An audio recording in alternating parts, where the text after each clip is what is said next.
All right, good morning, good afternoon, or good evening, everybody. Today is Wednesday, April 13th, 2022, and we, believe it or not, have a fair amount of news to report for you guys today. Usually middle of the week, stories are still developing, and I'm trying to, use process of elimination to sort of say to myself, okay, what should the audience, including myself, hear that is much more prominent to our critical thinking rather than just covering stories that are clickbait, right? So as I'm going through this, I'm like, wow, wasn't that difficult for me to put some of these notes together today. So let's jump right into it. So first and foremost, China has said that the United States is the, quote, top arsonist in the Russia-Ukraine conflict, according to strategists, they say. I agree, but I also disagree. It gets real complicated there, and I think you folks know that I don't mean to take up any of your unnecessary or waste any of your time, or take up any unnecessary time, which is why I'm probably not going to delve into the tit-for-tat perspectives there, because it's extremely complicated. Not just that, but, I mean, we can... The problem with this is that it's still ongoing pertaining to Russia and Ukraine, and we can speculate for God knows how many different directions, right? So, truth be told, as a blanket, vague statement in that regard from China, I agree, but I also disagree. Let me just put it that way. Now, if we want to delve into the more specifics of it all, a little bit of a different situation there. The next thing is that scientists are, quote, puzzled by a surprising and significant decline in Neptune's atmospheric temperatures during the past 2 decades, and they expected the opposite, according to Reuters. Again, I don't want to pretend like this is some part of a larger plan pertaining to a narrative or a psychological operation per se, but I can't help but think that it's possible such articles are put into Reuters, the Associated Press, deliberately to further some type of agenda, whether we see it or not. Or maybe it's quite possible that scientists are literally puzzled. Now, excuse me, I would say they're puzzled on the surface. I don't think that secretly this is any concern whatsoever pertaining to, if you want to call it, the gatekeepers or academics or military and intelligence individuals that are in the know, if you will. And again, this is no disrespect to scientists working on the surface level. I think as a scientist, I'd imagine it'd be quite frustrating to know, or at least have an idea, because you've been in academia for so long in your life or career, that there are secrets and silos of knowledge hiding, knowledge over other silos and factions and groups. And as a scientist, I mean, we asked our great, who's become a great friend of the show recently, Alexei Novitsky, the mechanical engineer, astrophysicist, and many other things. We asked him his perspective. He goes, Dave, it's frustrating as hell. Again, I can't begin to imagine it would change our whole concept of who we are as a species, if you will, if this wasn't the case in terms of suppression of knowledge. But anyways, I don't mean to get on a tangent there.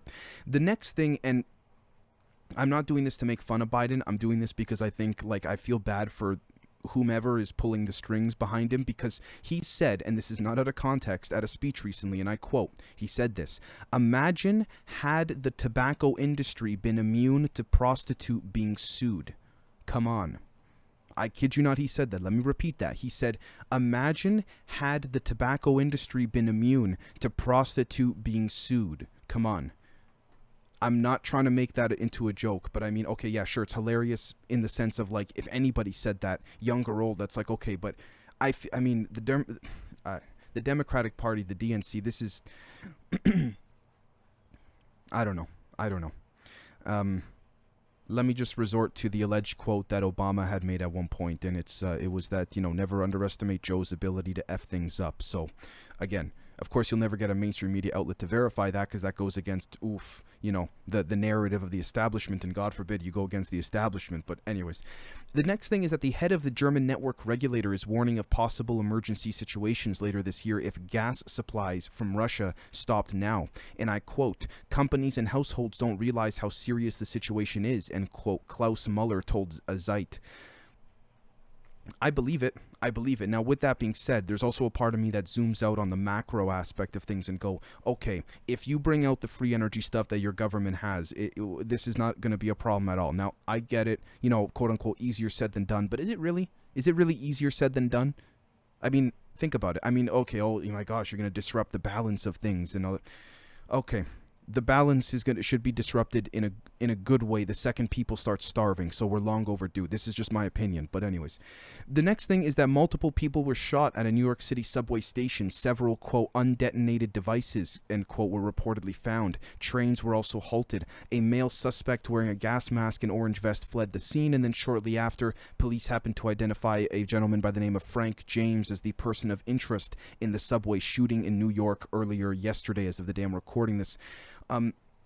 Look, it's so unfortunate for those that may have died, or even for the ones that were shot. Here's the thing, though, and please don't take this out of context, folks. Please hear me out.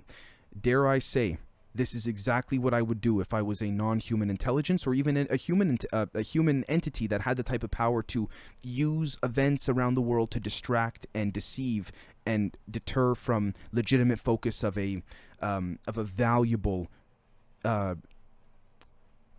apparatus or mechanism. This is how I would do it, to deter and redirect mass consciousness. Again, I hate to make it sound like this, so please don't take me out of context at all, guys. You know, a little bit of a bombing here, Ukraine war over there, you know, this and that. I mean, again, it's absolutely terrible. As I always say, the people that suffer are the ones that just want to live their lives peacefully and don't want any of this. But I hate to say it. I mean, again, it's been speculated about things like other bombings as well, and I'm going to leave that there, and other shootings, just because for the sake of YouTube and other things, there's no point in bringing it up. I think those of you that know where I'm going with this train of thought know what I'm referring to in the last handful of years of certain events, but we'll leave that there. The next thing is that Ukrainian security services announced they have captured a pro-Russian leader, Viktor Medvedchuk. Putin is the godfather of Medvedchuk's youngest daughter, according to independent.co.uk. Again, there are photographs of Medvedchuk being in handcuffs. You know, I gotta be honest, this is surprising because pertaining to, again, it seems as though that both sides are at fault, in my humble opinion, pertaining to psychological narrative and other aspects, if you will. And the problem here, in my humble perspective, is that because we don't know what's going on, we don't know the intents of Putin and of the Russians, if you will. And I'm not trying to say that as a way to justify, you know, oh guys, let's see what he's doing. No, innocent people are dying. There's no such thing as good war, in my humble opinion, whatsoever. We look at it as human on human. But ultimately, at the end of the day, when I look at things like this, I can't help but think as well that if I was a fly on the wall in the legitimate strategy in which is occurring, it's a little bit different. And I'm not saying that, again, you might say, Dave, what does this have to do with Medvedchuk being arrested or you know, or being captured? Well, again, what's the big game plan? Was it a plan that he may have been captured? Was it not? I mean, I don't, again, this is one of those things. It's also possible as well. Again, Ukrainian security services announced they have captured pro-Russian opposition leader Viktor Medvedchuk. It's possible that this was done deliberately as well too, via that of the Russian and Ukrainian intelligence agencies, or Russia told.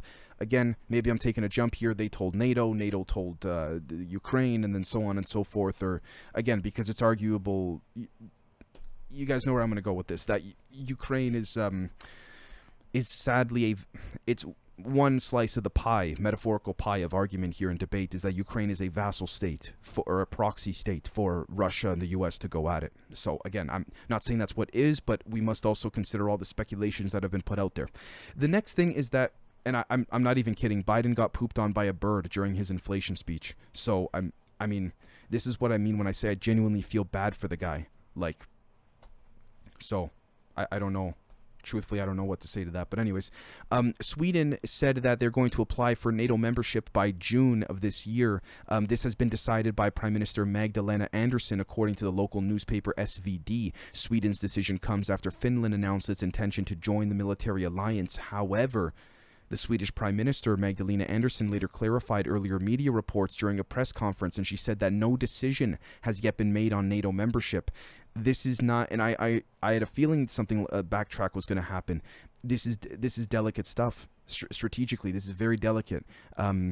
Maybe I'm incorrect. This is just my opinion. But again, I'm going to sound like I'm a Putin or Russian sympathizer or appeaser here, and that's not what I'm trying to convey whatsoever. But point being is that if this battle was truly a serious battle, and I say that carefully because, again, there are genuine people dying on both sides, I'm sure of it. This is absolutely terrible. There's no need for war whatsoever. But we see, if this was let's just put it this way. A lot of people have said, World War II was all about land grabs and realignments of global factions, because if these countries really wanted to go at each other, why didn't they go for the fiber optic or the transatlantic cables underwater to disrupt the banking systems? Point I'm trying to make here is that I'm sure a lot of this is real, but at the same time, and I say this with the utmost respect and vigilance and carefulness, there's a lot of propaganda being disseminated pertaining to that of arguably both sides. But again, if this was really an issue, they would have joined NATO immediately, in my humble opinion. Now, I know maybe there's a lot that I don't know that a lot of you are probably listening to right now. You're like, Dave, no, you don't get it. And fair. Please comment below if I've missed some things, and I probably did. But anyways, the next thing is that the European Union plans to send another 500 million euros in forms of weapons and equipment to Ukraine. Again, you guys know where I stand on that in a multitude of different angles pertaining to, again, why that money can't be put towards homelessness or other things. And again, not just to say this is a socialist perspective of mine, but again, why that money can't be put towards anti-gravity research, which they already have, but arguably see how quickly they sign off when it comes to war. But for science and stuff, I don't know, we got to talk, we're not sure, yada yada. See, it's right in front of our faces, guys, in my opinion. Speaking of which, U.S. Treasury Secretary Yellen says, quote, "We must redouble our efforts to decarbonize our economies," end quote.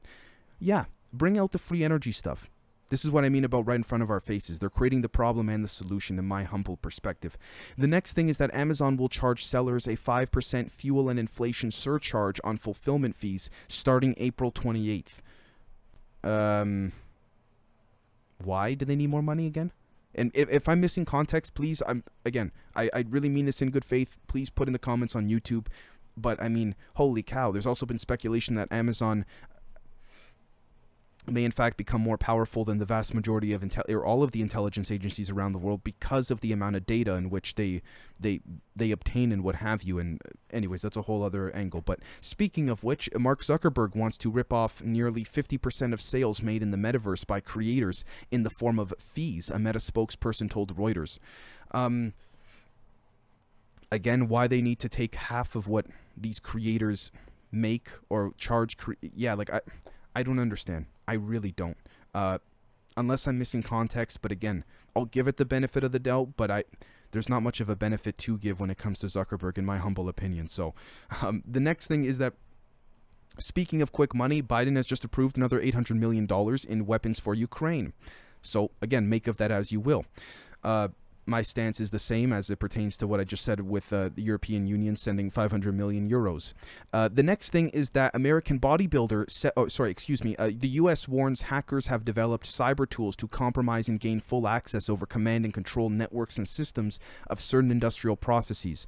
Yes, but we've known this for years and years on end, in my humble opinion. This is just, again, another tool to be used to disseminate a warning via that of the official narrative that is being played. Why wasn't this put out 10 years ago or 15 years ago when this tech was initially being inquired about, if you will?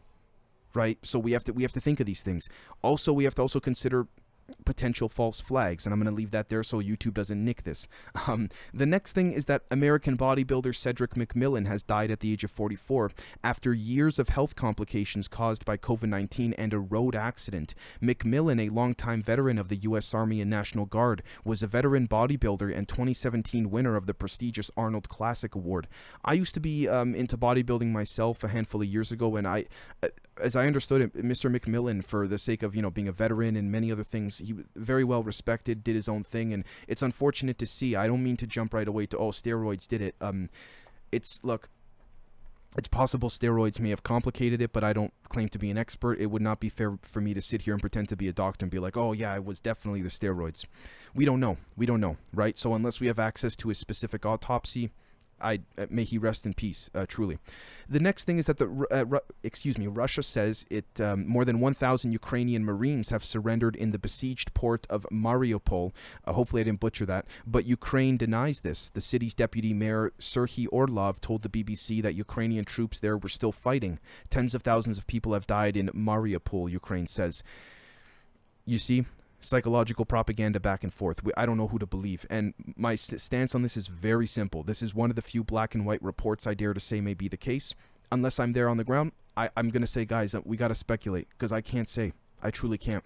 The next thing is that it is perhaps the very definition of cool. The mid-infrared instrument on the James Webb telescope is now at its super low operating temperature. The UK-assembled instrument has reached a decidedly chilly minus 267 degrees Celsius, or just 6 degrees above what's known as absolute zero. This unimaginably low temperature is not far short of the point where all atoms are supposed to stop jiggling. Muri's frigid status will allow the Webb Observatory to see the distant universe in unprecedented detail. Again, I'm sure this has already been done. This is no disrespect to the scientists working on the surface level of academia to make this possible, because I'm sure you're busting your asses off, and I truly have great respect, but I think this has already been done long ago, if you will. But anyways, the next thing, and I want to report this because I think this is exactly what we should not be focusing on, and this was in the BBC's top 10 read articles, and it's like, god damn it. Lawyers for Johnny Depp branded Amber Heard a liar, obsessed with her image, in opening arguments of the defamation trial between the former spouses.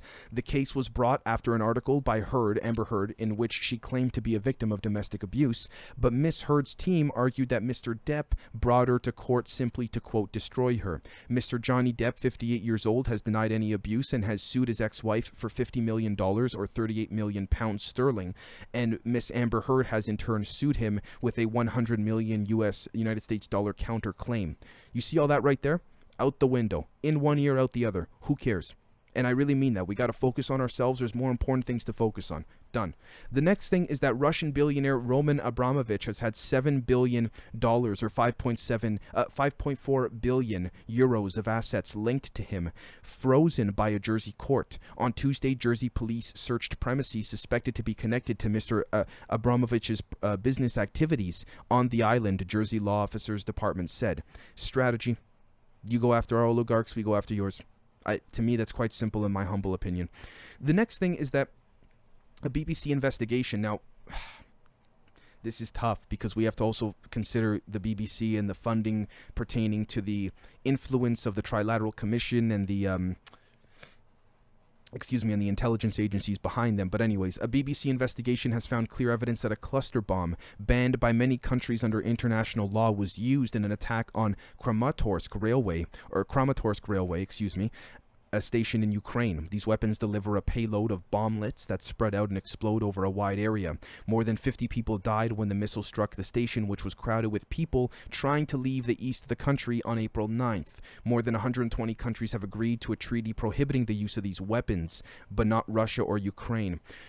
Okay, yes, but I mean, here's the thing, and I'm not trying to sound like a Russian defender again. Let me be very clear. Dare I say Russia seems to be more direct about their tactics in every which way, intelligence, direct kinetically, you name it, whereas the West and Europe, in alliance with one another and correspondence and parallel with each other, do something and then go, no, we didn't do it because, we signed off that we would never do it. Point being, it reminds me of the clip when Bill O'Reilly was interviewing Trump, and Bill O'Reilly goes, Putin's a killer. And then Trump goes, yeah, but you don't think we have killers too? You think we're so sweet and innocent? And Bill O'Reilly didn't know what to say. It's picking the shittier end of either stick, in my humble opinion. It's as simple as that. So when it comes to, Russia and Ukraine didn't sign a treaty about not using this weapon, I'm going to be honest with you guys. Respectfully, I'm of the current opinion, and it could change, but a lot of these treaties don't mean crap when we really get down to the nitty-gritty, super black ops classified area of things, truly, right? So the next thing is that the former head of a Swiss bank has been sentenced to nearly 4 years in jail for charges including fraud. The court in Zurich heard that Pierre Vincennes, 65, had used his company credit card to pay for strip clubs, Tinder dates, holidays, and dinners. Public interest in the case was such that the trial was moved from a Zurich courthouse to a concert hall. Okay. Vincennes, who is chief executive of Raiffeisen Bank, hopefully I didn't butcher that, and his co-defendant will appeal against the verdict. According to prosecutors, Vincennes and a former credit card company boss, Beat Stalker, had lined their pockets by taking over companies in which they had secretly accumulated stakes. It's a time-old technique. Politics, organized crime, banking, it's the same thing, guys. I'm not trying to say that he should be let off, not at all. I'm just saying that, when we see these reports, it's like, I guess who cares? Because this happens all the time. So, I don't know. The next thing, well, I mean, we have to hold these people accountable, don't get me wrong, but I say who cares relative to the current apparatus and, dare I say, cancer of a system that we're sadly living in or through. The next thing is that the death toll has hit 154 following an attack in central Nigeria. Houses and shops were burned to the ground, and people who tried to flee and hide were pursued and shot by the attackers.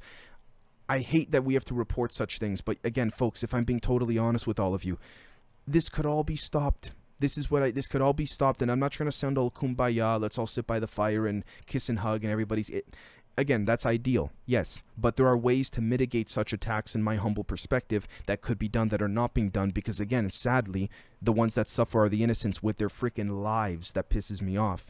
And again, such attacks are used to justify other things by larger institutions and entities. And anyways, may they all rest in peace. Truly, I mean that's so unfortunate. The next thing is that Brazil, for the first time, has invited European Union monitors to upcoming elections. The invitation comes amid concerns that President Jair Bolsonaro may reject the results of the poll in October. Okay, but we also have to consider too that the European, if we look at macro big picture, if we zoom out, the European Union monitors, I don't personally, in my humble opinion, to be fair, for YouTube, let me say, in my opinion, I don't trust these European Union monitors, if I'm being honest with you. And I say this because that's like, in my opinion, that's like the Italian mafia calling the Chinese, calling the Yakuza over to make sure that everything's okay. That, I don't know. That's just me though. But, the next thing is that El Salvador says that 10,000 were arrested in a sweeping gang crackdown. President Nayib Bukele says the war against gangs continues despite concerns raised by rights groups and other observers. Again, 10,000 arrested, it's part of that cycle of creating the problem, bringing the solution, the quote-unquote solution, in my humble opinion. I'm not trying to just throw it off and dismiss it as that, but again, Latin America and such nations seem to have that intelligence apparatus definitively inserted there in a very unofficial way. So, again, make of that as you will. The final thing is that Australia official in the Solomon Islands is there amid China worries. The visit comes amid concern a proposed security pact with Beijing will undermine regional security. Again, make of that as you will. I truly do mean that because it's strategy on the surface. Unless we know what's going on in that meeting room in a genuine manner, we can only speculate and basically use our imagination at this point, right? And without that, then we just have the mainstream media going, no, just listen to us. So anyways, without further ado, folks, thank you so much for watching publicly. I hope in the next 24 to 48 hours, maybe a little bit more than that, to do a live stream, a very interesting one. We have on the Patreon, a very special members-only episode coming today, and following in the coming days going into the weekend members content too, but of course there will be public content as well. So thank you so much everybody, and we'll catch you all very, very soon. Cheers.